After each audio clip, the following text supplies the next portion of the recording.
This is Houston, contact with a test. 1, 1, Houston, contact. 1, 2, 3, 4, 5, 5, 4, 3, 2, 1, enter test.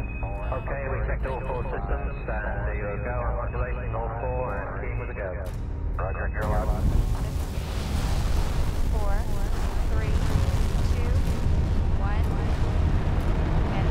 Booster mission liftoff. Space Shuttle Discovery, taking the space station to full power for full science. This is Mission Control Systems. Program. Run Discovery. Discovery's roll maneuver is complete.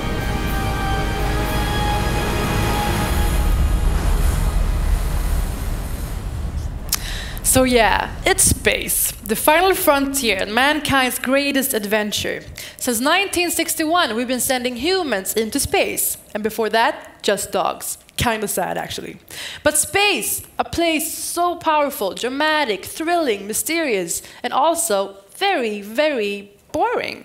When you think of it, it's actually cold and empty and super scary. And on top of that, your home for months is this tiny spacecraft with just wires everywhere. So, in other words, a dream project for IKEA, of course. So, space design is tricky though, and here's someone who really knows that. So I'm Constance Adams. I'm a space architect and a National Geographic Emerging Explorer. What do I do as a space architect?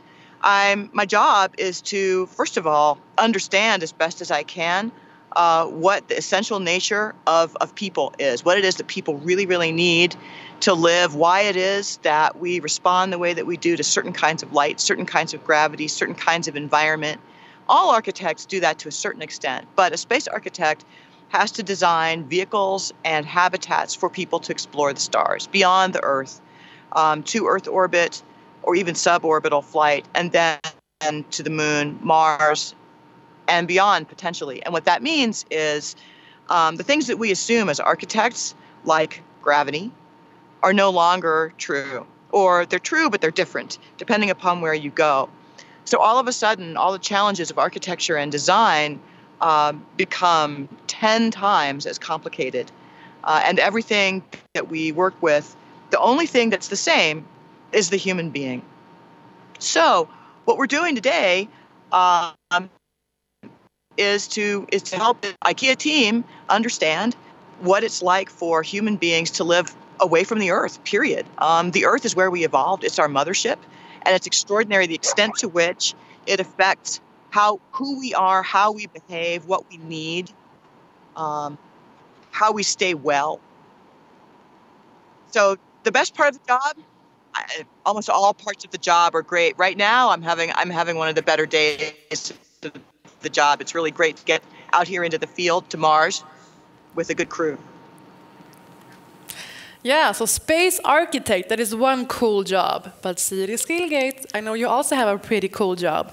You're connecting IKEA to NASA through the Lund University School of Industrial Design. Can you tell us about this amazing project? I would love to, and it is truly an exciting work that I get to do here at IKEA. So what we're doing in this project is that we're actually looking beyond the limitations of what it is to be living on Earth.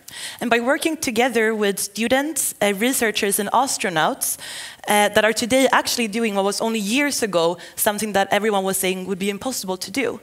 And taking inspiration from these extremes of actually going to space, but also in the future planning on potentially even living there, we can see a lot of connections that is relevant to the work we're doing here at IKEA today. And how did all this come about, this power trio you got going on?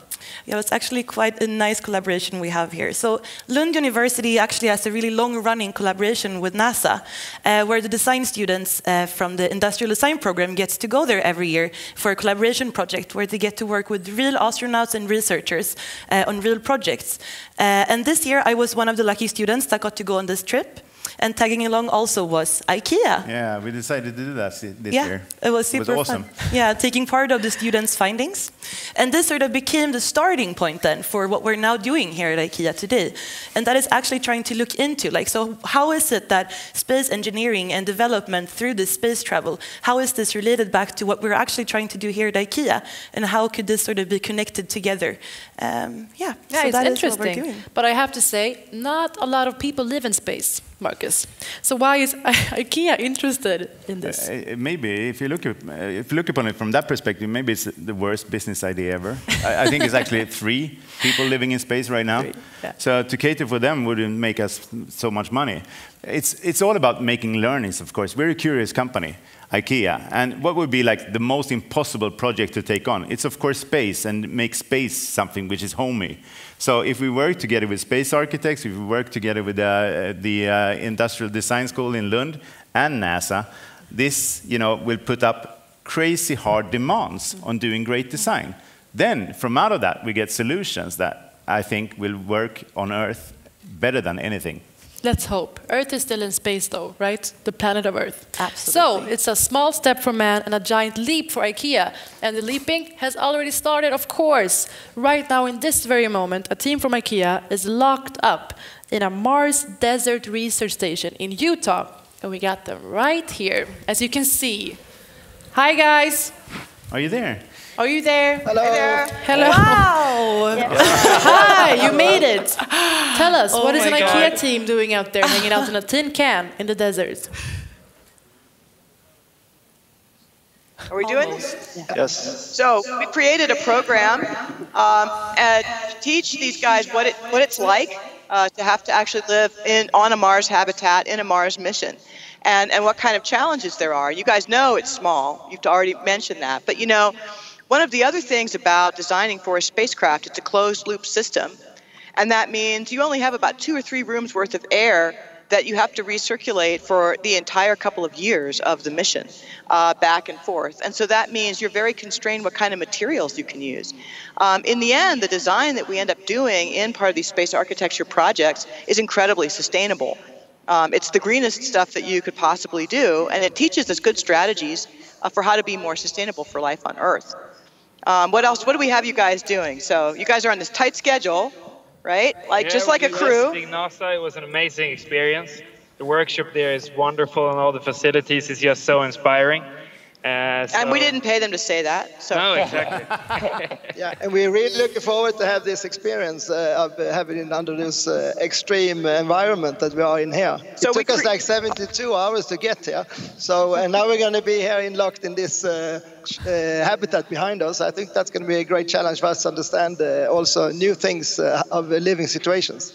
And it's early morning here, and it's already really, really hot. So let's see how we're doing in a couple of hours. Maybe none of us still exist. Vaporized inside. Now we're going to make sure they hydrate regularly, like a Mars crew would have to. I've also got them on a schedule very much like the schedule that a Mars crew would have. So everybody only gets a few minutes for the shower, for example, at different times. And we're all sharing certain tasks. For example, I think most people think that you eat prepared foods when you're on Mars, but the fact is for 1 kilo of mass to get to the surface of Mars, it's about $2 million. So you're really not going to bring anything that's in a wrapper that gets thrown away, right? A lot of what we're doing is using the same plants that we're raising to clear our air and do the advanced life support to scrub the carbon dioxide out. Those are going to be food plants. And so what we're doing here, we just brought raw foods that are the same kinds of foods that the plants we would be growing on Mars would have, and we're going to have to make our own meals, just like Mars astronauts would have to. Let's see, what other things are we doing? We've got like very tight bunk spaces, and we've got a pretty busy schedule that includes fixing the habitat and a lot of lessons about materials, about different types of spacecraft, about human habitability and the way people operate, the way the sense of up and down affects us and our functioning, about vision and acoustics and temperature, which we're studying the temperature thing pretty in depth already right now. Yeah, but it's just early morning yet. Just wait. It's going to be more fun to film these guys when they're really breaking in a schwitz. Okay, wow. So Marcus, what is a dream outcome from this collaboration for you? First of all, I think it's a good thing that they sweat. That's always good when I see my designers sweat. But my dream outcome would be to solve, the biggest problem on Earth. I guess it's the same problem actually in space, and that is the thing about storage. How could you make storage in a completely new way? Rethinking that. So please, gather the guys to do some smart thinking there while you're there. Yeah. Thank you so much, you guys. Enjoy your space adventure. And thank you, Siri, of course. Thank you. Very much. Great. Thank you for having me. Thank you.